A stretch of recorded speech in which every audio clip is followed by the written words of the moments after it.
Hello, my fellow YouTubers and subscribers, and welcome to my latest movie review, where today I review The Banshees of Inisherin, released in 2022, directed and written by Martin McDonagh, and starring Colin Farrell, Brendan Gleeson, and Kerry Condon. So, The Banshees of Inisherin, this was sadly one of the new releases that I didn't get to see in the cinema due to timing and funds. I had a busy life. But the movie recently dropped on Disney Plus, so I was able to watch it on streaming. So, thankfully, I was able to get the review out just in time before I do my top 5 best and worst list for the end of the year. Two lifelong friends find themselves at an impasse when one abruptly ends their friendship, with alarming consequences for both of them. So, to give you further context, The Banshees of Inisherin is set in Ireland, apparently a fictional island called Inisherin, according to my good friend Jack, the film fanatic, who is in fact Irish. He says that the island doesn't exist, which is interesting. I didn't know that. And it's set in 1923, around the same time of the Irish Civil War. So this movie is essentially a metaphor for the Irish Civil War. So what did I think of The Banshees of Inisherin? Well, taking everything into context, after I watched the film, I had to process it quite a bit, because it was, to a casual viewer, this film is going to be incredibly confusing. It might seem to some people like, what the hell was that all about? You might be scratching your head for the majority of the time thinking, what the hell did I just watch? What was the story about? What did this have any relevance to? But like I said, it's a metaphor for the Irish Civil War, and I learnt that through researching afterwards about the ending, because I was a little perplexed about the whole thing. That being said, is the quality of the film good? Yes, it is. The Banshees of Inisherin is a fantastic film. It's not to everybody's taste. It is quite it's perceived as a dark comedy. I don't know if it really was a comedy, because it didn't make me laugh that much, but it's more of a tragedy when you think about it. I like the concept of it, the fact that there's a lot of mystery surrounding why Brendan Gleeson's character unfriends Colin Farrell's character. I can't pronounce the names. I'm not Irish. I'm so sorry, I can't pronounce the name. And you're left thinking, why the hell does he not want to be friends with him? What has he done? We don't find that out until sort of early on in the film, like after the first act of the film.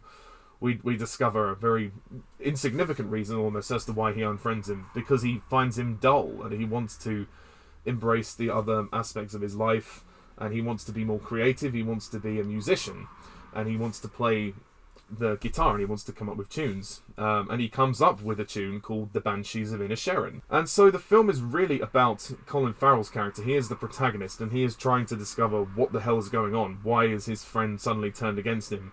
And it then becomes this really out of control rivalry between the two of them. Brendan Gleeson's character ends up slicing his fingers off, because Colin Farrell won't leave him alone. He's like, if you don't go away and do what I've asked, I will literally harm myself. So it's pretty dark. It's really freaky what happens in there. And then Colin Farrell tries to one up him, and he tries to humiliate him in the pub, and then he also tries to burn his house down. So there's a lot of uncontrollable drama that goes on.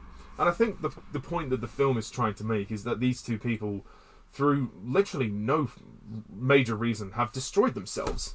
These two people who once had a friendship, have now become at war with each other. And I think that's, again, the metaphor for the Irish Civil War. I don't know much about the Irish Civil War, but I can totally see the parallels, at least. And the dynamic between the two is very well played. I think Colin Farrell and Brendan Gleeson are very good on screen together. They play a very interesting rivalry. And it's hard to know, really, who you feel sorry for, because Colin Farrell's character, he is kind of dull. They all live kind of dull lives. They're on this island which is kind of cut off from the rest of the country, and there's not much there other than a pub. So they really don't have a lot to do other than eat, drink, walk in the area and swim in the sea. There isn't really that much to do. So all they have is each other. And I think that's what I like about the film, is that it has this seclusion, this kind of intimacy, which really helps me engage with the character. The fact that Colin Farrell's character does feel very lonely, and all he has is this friend, Brendan Gleeson's character. All he had was Brendan Gleeson and his sister. Kerry Condon plays Siobhan, who's his sister, and she is trying to find her own place in life. She doesn't want Colin Farrell to become too dependent on her, and she sees that the rivalry is getting too intense between the two people, so she decides to leave because it's starting to get a little bit extreme. And I like her side of the story. She's it's nice to have a female lead in the story, and she is the person who kind of is really the voice of reason for both of them, but they fail to listen to her. She doesn't seem to really get anywhere, although at least the character manages to achieve what she wants, in the sense that she manages to leave. She has to sacrifice her brother and let him stand on his own 2 feet and then leave and find a new life for herself, which you can't blame her. So again, I think it's very well written, and the characterizations are very, very impressive, and I certainly think that Colin Farrell's character, it's clear to see the dysfunction with him, how he's so dependent on other people, he can't function without anyone else, and it's really sad to see this guy fall apart without his sister and without his best friend. Brendan Gleeson's character is a little harder to gauge. His character, I guess he is going through something of a midlife crisis or a depression, because he must be under some kind of mental illness, because he, to cut his own fingers off is quite intense, and the fact that he would literally destroy himself, preventing him from doing the one thing that he wants to do, which is be a musician. Surely there's something not right there, and that's all because of this rivalry that's going on, and it's really quite. Sometimes it's a little hard to gauge. So you kind of I guess owe it to the movie to really let the characterizations and the relationship unfold. I will say it would have been nice to see more of them as friends before the relationship fell apart. I would have liked to have seen more of their dynamic as they were friends. The movie begins with him saying, I just don't like you anymore. I don't want to be friends. Goodbye. Without any real sort of context. So it just would have been nice. I think it would have just enhanced the emotion of the story a little bit more if they'd have done that. We do see through the film various moments where they are good to each other, where Brendan Gleeson's character says, after the scene in the pub, he's like, actually, I think maybe I was a bit harsh. Maybe I do actually quite like you now. And then Colin Farrell also, before he burns the house down, decides to take care of the dog that is inside Brendan Gleeson's house, and he looks after the dog. And the end of the film sees the two of them, I guess, come to some kind of compromise. They will probably end up fighting again, but they realise that it's better to sort of keep things civil. They're even, but there may be something in the future that will cause them to carry on this conflict. Yeah, it's an interesting film, and it's very dramatic in that sense. And I think the acting is brilliant. Colin Farrell, Brendan Gleeson, they are superb, and Kerry Condon is also very good as her character. The other person to talk about is Barry Keoghan's character, Dominic. He is another tragic character. He is living with an abusive father who's also a policeman. And obviously this guy is abusing his power, because clearly he's being very physical with his son. And the end of the film sees a tragic consequence for Dominic's character. So I would have really liked to have delved more into his character. I know he's not a protagonist in the story, but it would have been nice to see him, see more of his psyche, really. How he's always going to the pub, and he befriends Colin Farrell's character when Colin Farrell has no one. So it's quite nice to see them form a friendship as well.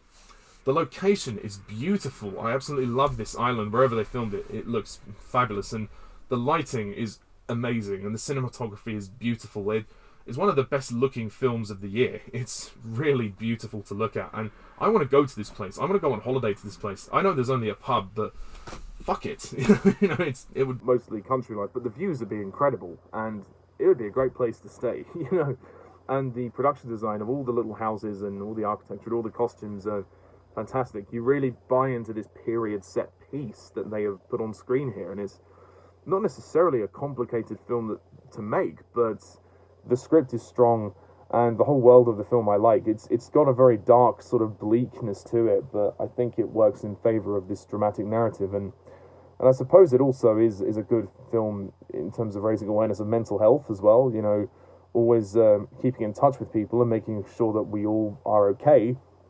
But I like the fact that the narrative is so reminiscent and mirrored to the Irish Civil War. So overall, The Banshees of Inisherin, this is a fantastic film, and definitely one of my favourites of the year. It took me by surprise, and I really like it. It's not for everybody. It is an acquired taste, but I think it's superbly acted, superbly written.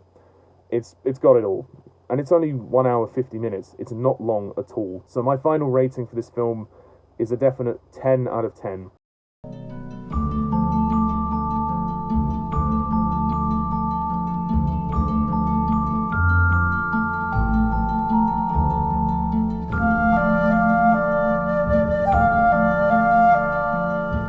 had any criticisms, it would only be potentially the pace of the movie was a bit slow at the beginning. It did take its time to sort of build up the mystery, but on reflection, it's not too much of an issue. But I did find myself thinking, okay, I hope this is going to get going soon, but thankfully it picked up, so it's just a minor. So that's my review of The Banshees of Inisherin. What do you think of this film? Please comment down below, let me know, and stay tuned for more reviews to come in the future. Very soon I'm going to be doing my top 5 best and worst movies of 2022 list, which will come maybe next week or the week after, because we're going into the new year very soon. And maybe I'll do the top 5 most anticipated movies of next year. Maybe. We'll see. Anyway, thank you very much all for watching this review. Please hit the like and subscribe button for more content. And stay tuned next time for more reviews. So until then, I'm Pajak's Perspective. See ya. Bye for now.